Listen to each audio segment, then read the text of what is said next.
जय श्री राधे, जय श्री श्याम। नमस्कार दोस्तों, स्वागत है आप सभी का मेरे YouTube चैनल आर के भक्ति में। भक्तों, आज की वीडियो में हम आपको कार्तिक मास महात्म्य के 28वें अध्याय की कथा सुनाएंगे। तो सभी भक्तजन हमारे कार्तिक मास महात्म्य के अध्याय की कथा को श्रद्धा भाव और प्रसन्नचित्त मन से सुने। तो आइए भक्तों, हम अपनी कथा को प्रारंभ करते हैं। उससे पहले जो भक्त हमारे चैनल पर नए आए हैं, जिन्होंने अभी तक हमारे चैनल को सब्सक्राइब नहीं किया, वो हमारे चैनल को सब्सक्राइब करें, वीडियो को लाइक करें और कमेंट में जय श्री राधे, जय श्री श्याम, विष्णु भगवान की जय अवश्य लिखें।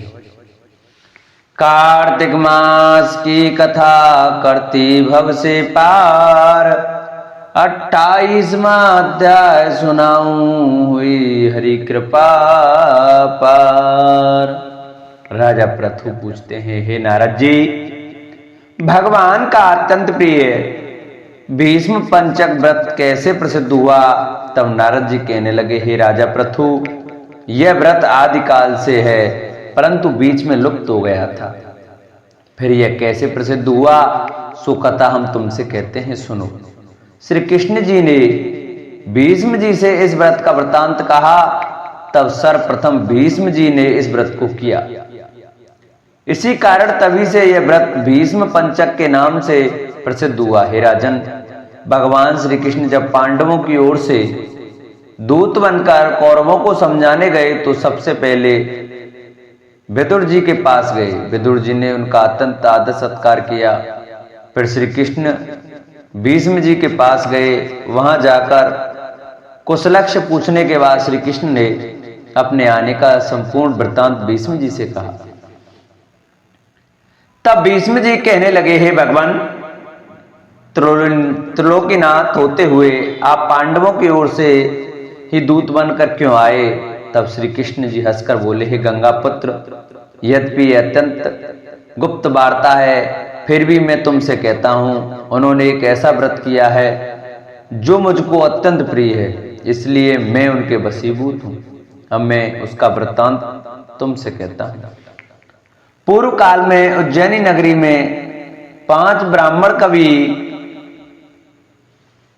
सुचि, दृढ़ दंत और हंस नाम वाले निवास करते थे। तीनों ही वेदों को जानने वाले रूपवान, युवावस्था को प्राप्त गंधर्व विद्या में अति प्रवीण थे। वे अनेक देशों में घूमते फिरते तथा अपनी गान विद्या का प्रदर्शन करके खूब दिव्य कमाया करते थे। एक समय वे मथुरापुरी में सुधीर नाम वाले राजा के पास आए। संगीत कला में निपुण होने के कारण उन्होंने राज्यसभा में जाने की इच्छा प्रकट की। वे 4 दिन उपवास करते रहे और अत्यंत पवित्र श्री यमुना जी में स्नान करते रहे। फिर उन्होंने किसी से राजा का संपूर्ण वृत्तांत सुना। उसने बताया कि राजा की कादम्बरी नाम वाली एक योग पत्नी है। वह संगीत विद्या में निपुण, राग तथा कंठ में अत्यंत प्रवीण, नाचने में दक्ष तथा रूप यौवन में अद्वितीय सुंदरी है। वह प्रतिदिन एकांत में राजा के सामने नृत्य करती तथा गाती है। ऐसा सुनकर वे राजा के यहां पर पहुंच गए। राजा ने उन 5 को बुलाया। वहां पहुंचकर उन्होंने राजा को आशीर्वाद दिया और बैठ गए। कादम्बरी ने उनको संगीत विद्या में अति निपुण समझकर विशेष नृत्य किया। जब उसने चक्र में ताल दिया तो उन ब्राह्मणों ने उसको रोक दिया। उसने चक्र छोड़ तथा योग ताल दिया, मगर चक्र खंडित नहीं किया। इस पर कादम्बरी का रूप और गुण देखकर वह 5 उस पर मोहित हो गए। कादम्बरी भी 5 को देखकर उन पर मोहित हो गई। उसने रात्रि को चोरी छिपे ब्राह्मणों के पास अपनी एक सखी के हाथ संदेश भेजा कि 5 में से एक एक प्रतिदिन नगरी से दूर उत्तरी कोण में यमुना तट के समीप जनशून्य लताओं से ढका हुआ अनंत नामक तीर्थ है, वहां पर मेरे पास आकर अपनी अपनी विद्या तथा गुण का प्रदर्शन करो। मैं भी बीड़ा तथा राग की अपनी कुशलता दिखाऊंगी। भगवान कहते हैं, भीष्म जी, एक ब्रह्मचारी जो मेरा भक्त था, दुष्ट संगति के भय से गांव से अति दूर वहां रहता था। उन दिनों वह भीष्म पंचक व्रत करता हुआ देवालय में पूजन करता था। कार्तिक शुक्ला एकादशी के दिन उन संगीतज्ञ ब्राह्मणों में से कवि नाम वाला ब्राह्मण वहां पर आया। कादम्बरी भी मुनि के उस स्थान पर पहुंच गई। वहां मुनि ने जिस प्रकार पूजा की, उस कवि नामक ब्राह्मण ने भी उसी प्रकार भगवान का पूजन किया। उसके बाद वीणा लेकर गान करने लगे। उस मुनि ने अपना मन जीतता हुआ था, इस कारण उसने गान सुनकर भी क्रोध नहीं किया। सारी रात कादम्बरी और कवि गायन व नृत्य करते रहे। मुनि को गोबर का आचमन करते देख कवि ने भी वैसा ही किया। प्रातःकाल होते ही कादम्बरी राजमहल में पहुंच गई। मुनि की संगति से उनके समस्त पाप दूर हो गए। इसी तरह पांचों ब्राह्मण बारी बारी से नृत्य गान कर तथा भगवान का पूजन कर वापस चले गए। उधर राजा ने मंदिर में कादम्बरी के जाने का समाचार सुनकर उन्हें महल में बंद कर दिया, जिससे वे मंदिर न जा सके। कार्तिक मास में हमारे सामने नृत्य गान करने के कारण वहीं कादम्बरी द्रौपदी हुई तथा हंस नाम वाला वह ब्राह्मण युधिष्ठिर हुआ। कवि अर्जुन, सुच सहदेव, दंत नकुल तथा दृढ़ नाम वाला पराक्रमी भीम हुआ। हे भीष्म जी, वस्तुतः इस व्रत के प्रभाव से ही मैं पांडवों के वशीभूत हूं। अब तुम्हारे द्वारा यह पंचक व्रत किए जाने से यह तुम्हारे नाम से ही विख्यात होगा, अर्थात भीष्म पंचक व्रत कहलाएगा। इस व्रत के अंत में ब्राह्मणों को भोजन कराकर यथाशक्ति दान दक्षिणा देनी चाहिए। भगवान श्री कृष्ण बोले, हे सत्यभामा, हे प्रिय, नारद जी के यह वचन सुनकर महाराज पृथु बहुत आश्चर्यचकित हुए। अंत में उन्होंने नारद जी का पूजन करके उनको विदा किया। इसलिए माघ, कार्तिक और एकादशी ये तीन व्रत मुझे अधिक प्रिय हैं। वनस्पतियों में तुलसी, महीनों में कार्तिक, तिथियों में एकादशी और क्षेत्रों में प्रयाग मुझे बहुत प्रिय है। जो मनुष्य इंद्रियों पर विजय प्राप्त कर इनका सेवन करता है, वह मुझे यज्ञ करने वाले मनुष्य से भी अधिक प्रिय है। जो मनुष्य विधि पूर्वक इनकी सेवा करते हैं, मेरी कृपा से उन्हें समस्त पापों से छुटकारा मिल जाता है। भगवान श्री कृष्ण के वचन सुनकर सत्यभामा ने कहा, हे प्रभु, आपने बहुत ही अद्भुत बात कही है कि दूसरे के लिए पुण्य के फल से कलह की मुक्ति हो गई। यह प्रभावशाली कार्तिक मास आपको अधिक प्रिय है, जिससे पतिद्रोह का पाप केवल स्नान के पुण्य से ही नष्ट हो गया। दूसरे मनुष्य द्वारा किया हुआ पुण्य उसके देने से किस प्रकार मिल जाता है, यह आप मुझे बताने की कृपा करें। श्री कृष्ण भगवान बोले, प्रिय, जिस कर्म द्वारा बिना दिया हुआ पुण्य और पाप मिलता है, उसे ध्यान पूर्वक सुनो। सतयुग में देश, ग्राम तथा कुलों को दिया पुण्य या पाप मिलता था, किंतु कलयुग में केवल कर्ता को ही पाप तथा पुण्य का फल भोगना पड़ता है। संसर्ग न करने पर भी वह व्यथा की गई और संसर्ग से पाप व पुण्य दूसरों को मिलते हैं, उसकी व्यवस्था भी सुनो। पढ़ाना, यज्ञ करना और एक साथ भोजन करने से पाप पुण्य का आधा फल मिलता है। एक आसन पर बैठने तथा सवारी पर चढ़ने से श्वास के आने जाने से पुण्य व पाप का चौथा भाग जीव मात्र को मिलता है। छूने से, भोजन करने से और दूसरे की स्तुति करने से पुण्य और पाप का छठवां भाग मिलता है। दूसरे की निंदा, चुगली और धिक्कार करने से उसका सातवां भाग मिलता है। पुण्य करने वाले मनुष्यों की जो कोई सेवा करता है, वह सेवा का भाग लेता है और अपना पुण्य उसे देता है। नौकर और शिष्य के अतिरिक्त जो मनुष्य दूसरे से सेवा करवा कर उसे पीछे नहीं देता है, वह सेवक उसके पुण्य का भागी होता है। जो व्यक्ति पंक्ति में बैठे हुए भोजन करने वाले की पत्तल लांघता है, वह उसे, जिसकी पत्तल उसने लांघी है, अपने पुण्य का छठवां भाग देता है। स्थान तथा ध्यान आदि करके वह मनुष्य से जो व्यक्ति बातचीत करता है और उसे छूता है, वह अपने पुण्य का छठवां भाग दे डालता है। जो मनुष्य धर्म के कार्य के लिए दूसरों से धन मांगता है, वह पुण्य का भागी होता है। ठीक उसी प्रकार जिस प्रकार की दान करने वाला पुण्य का भागी होता है। जो मनुष्य धर्म का उपदेश करता है और उसके बाद सुनने वाले से याचना करता है, वह अपने पुण्य का छठवां भाग उसे दे देता है। जो मनुष्य दूसरों का धन चुराकर उससे धर्म करता है, वह चोरी का फल भोगता है और शीघ्र ही निर्धन हो जाता है। और जिसका धन चुराता है वह पुण्य का भागी होता है। बिना ऋण उतारे जो मनुष्य मृत्यु को प्राप्त होता है, उनको ऋण देने वाले सज्जन पुरुष पुण्य के भागी होते हैं। शिक्षा देने वाला, सलाह देने वाला, सामग्री को जुटाने वाला तथा प्रेरणा देने वाला ये पाप और पुण्य के छठे भाग को प्राप्त करते हैं। राजा प्रजा के पाप पुण्य के साष्टांग का भागी होता है। गुरु शिष्यों का, पति पत्नी का, पिता पुत्र का, स्त्री पति के लिए पुण्य का छठा भाग पाती है। पति को प्रसन्न करने वाली आज्ञाकारी स्त्री पति के लिए पुण्य का आधा भाग ले लेती है।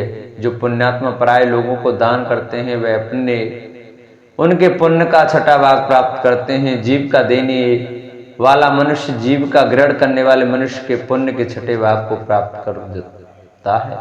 इस प्रकार दूसरों के लिए पुण्य अथवा पाप बिना दिए भी दूसरे को मिल सकते हैं, किंतु ये नियम जो कि मैंने बतलाए हैं ये कलयुग में लागू नहीं होते। कलयुग में तो एकमात्र कर्ता को ही अपने पाप व पुण्य भोगने पड़ते हैं। इस संबंध में एक बड़ा पुराना इतिहास है जो कि पवित्र भी है और बुद्धि प्रदान करने वाला कहा गया है।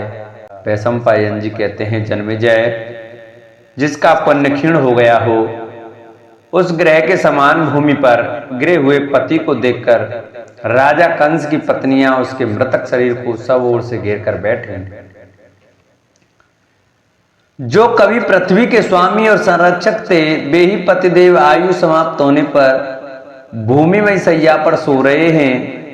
यह देख राजा कंस की रानियां उसके लिए उसी तरह शोक करने लगी जैसे हरिणियां युद्धपति हरिण के लिए शोक मग्न हो जाती हैं।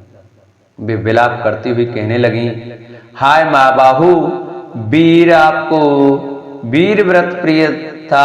आपके मारे जाने पर हम सब वीर पत्नियां मारी गईं, हमारी आशाओं की हत्या हो गई। हमारे बंधु बांधव भी अनाथ होने के कारण मारे ही गए।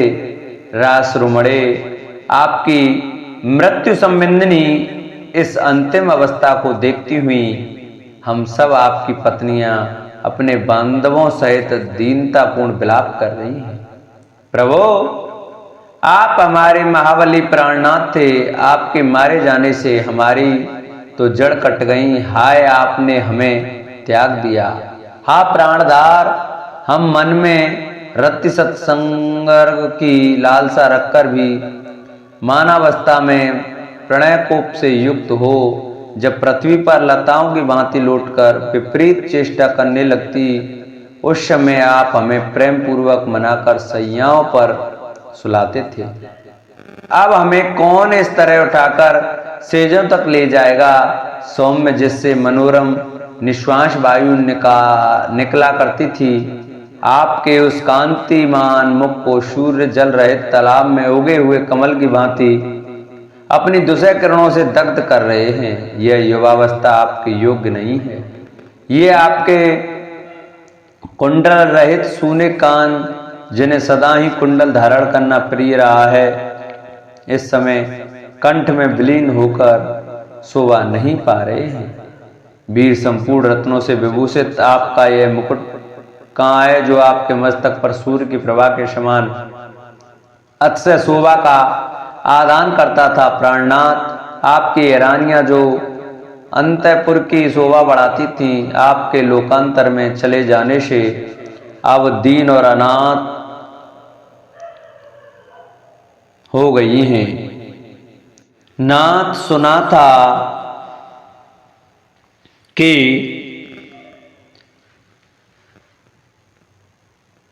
साध्वी स्त्रियां न तो प्रिय भोगों से कभी वंचित होती हैं और न उनके पति उनका परित्याग ही करते हैं, परंतु आप तो हमें छोड़कर चले जा रहे हैं। हाय, हम कैसे रहेंगी? अहो, काल महान बल से संपन्न है, जो अपनी उलटफेर क्रियाओं द्वारा शत्रुओं के लिए काल के समान आपको भी शीघ्रता पूर्वक यहाँ से लिए जा रहा है।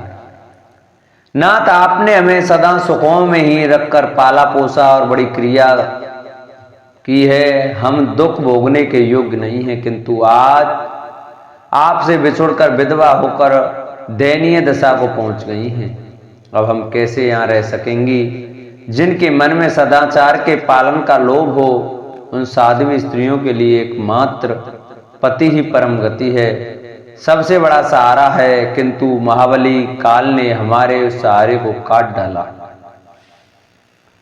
हम वैधव्य से अभिभूत हो गई हैं, हमारा मन शोक से संतप्त हो उठा है। हम विपत्ति के उस गहरे कुंड में डूब गई हैं, जहां केवल रोना ही रोना रह जाता है।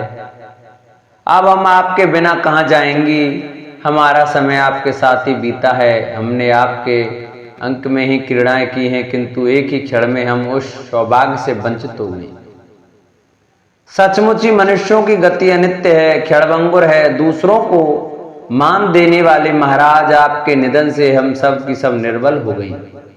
जान पड़ता है हम सबने एक समान ही पाप किया था, जिससे सबको वैधव्य का चिन्ह धारण करना पड़ा।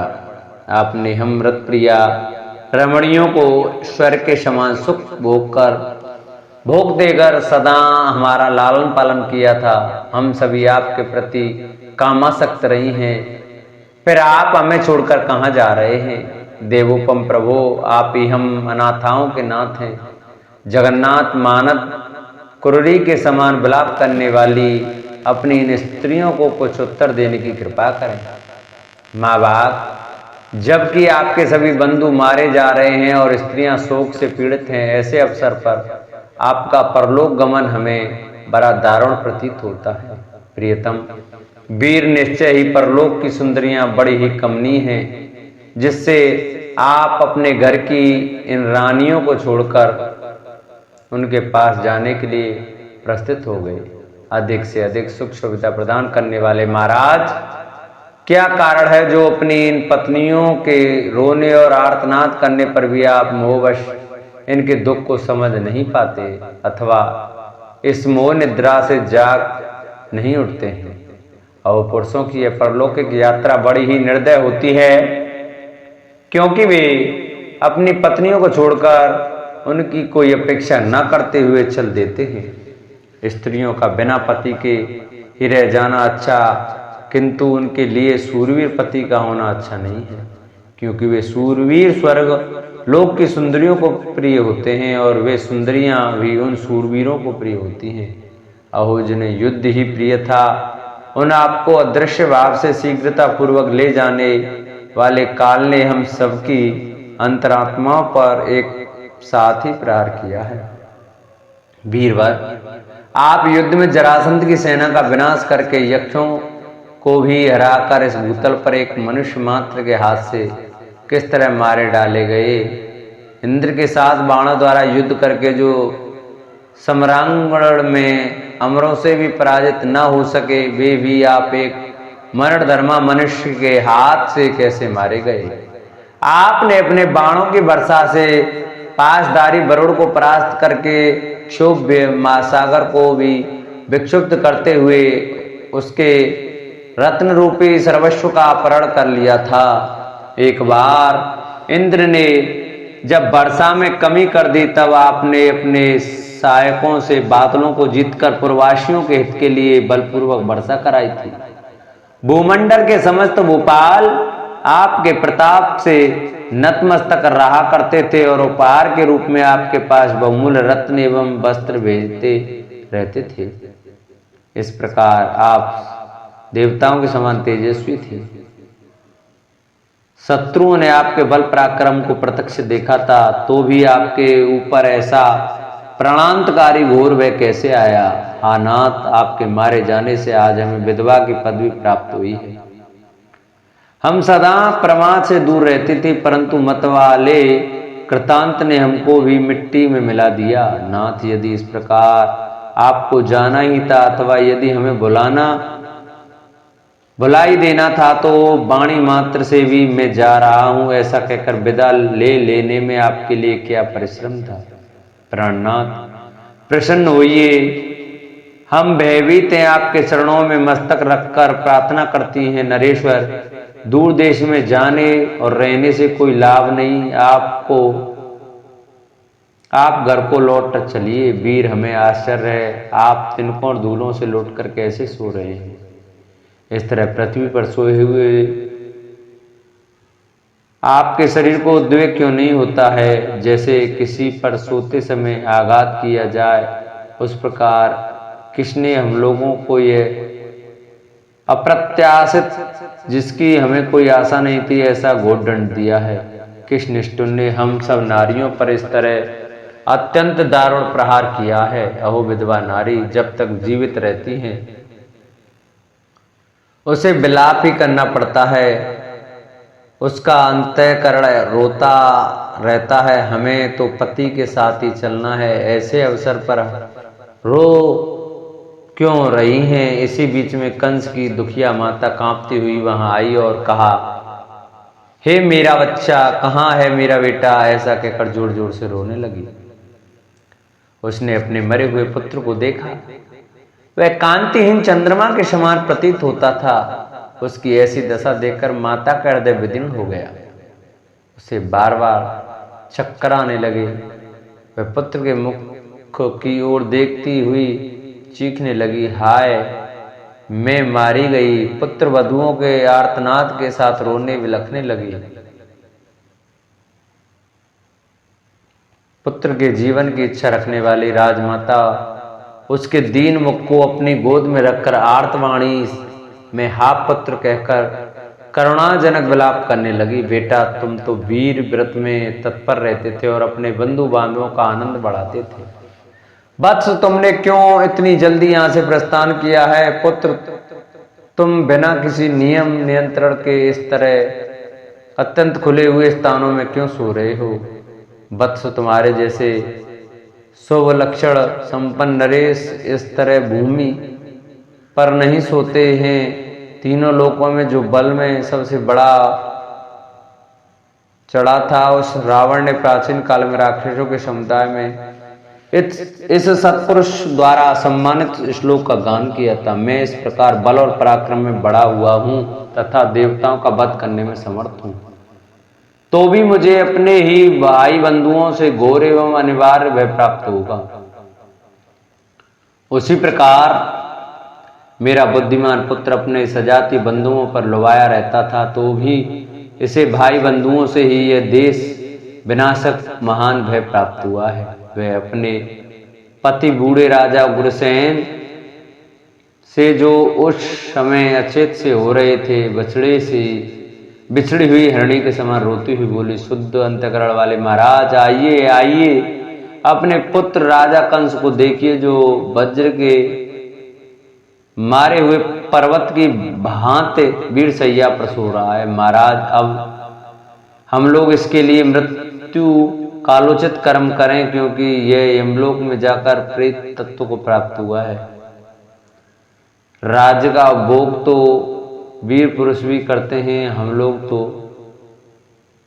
अब पराजित हो गए हैं। अतः जाइए, श्री कृष्ण को यह सूचित कीजिए कि कंस के अंत्येष्टि संस्कार की व्यवस्था होनी चाहिए। शत्रु के मरने तक ही बैर रहता है, उसके शांत हो जाने पर अब बैर की भी शांति हो जाएगी।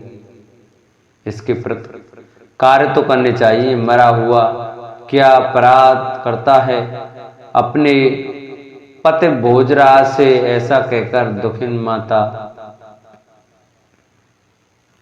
दुखिन राजमाता पुत्र का मुख निहारती हुई अपने केस खींच खींच कर अत्यंत विलाप करने लगी। राजन, ये सुख में पली हुई तुम्हारी रानियां अब क्या करेंगी। तुम्हारे जैसे श्रेष्ठ पति को पाकर भी इन बेचारी बहुओं का सारा मनोरथ नष्ट हो गया। ये तुम्हारे बूढ़े पिता अब श्री कृष्ण के अधीन हो गए। सूखते हुए पोखर के जल की भांति अब मैं इन्हें परतंत्र दशा में कैसे देख सकूंगी। बेटा, मैं तुम्हारी जननी हूं, मुझे क्यों नहीं बोलते हो। क्यों आज अपने प्रिय जनों का परित्याग करके तुमने परलोक के विशाल पथ को प्रस्थान किया है। अहो वीर, तुम नीत कुशल नरेश थे, मेरी संपत्ति थे, किंतु सदा समीप रहने वाले काल आज तुम्हें मुझ वागिनी की गोद से छीन कर लिए जा रहा है। कितने ही कुलों परिवारों के समुदाय का पालन करने वाले भी मेरे वीर पुत्र, तुमने जिन्हें दान और मान से अनुग्रहित कर रखा था, जो तुम्हारे उन गुणों से अत्यंत संतुष्ट थे, वे ये तुम्हारे भृत्यों के कुलों के लोग आज तुम्हारे लिए रो रहे हैं। नरश्रेष्ठ उठो, महाबली वीर, इन दीन दुखी लोगों की और समस्त नगर की अंतःपुर के समान ही रक्षा करो। अत्यंत आर्त होकर उसके विस्तृत गुणों को याद करके कंस की स्त्रियां और माता के रोते रोते संध्या हो गई और संध्याकालीन अरुण राग से रंजित हुए दिवाकर सूर्य अस्ताचल को चले गए। इस प्रकार श्री हरिवंश महापुराण के अंतर्गत विष्णु पर्व में कंस की स्त्रियों का विलाप और 28वें अध्याय की कथा पूर्ण होती है। जिन भक्तों को हमारी ये वीडियो, हमारी कथा अच्छी लगी हो, वो हमारी वीडियो को ज़्यादा से ज़्यादा शेयर कर चैनल को सब्सक्राइब करें, वीडियो को लाइक करें और कमेंट में जय श्री राधे, जय श्री श्याम अवश्य लिखें।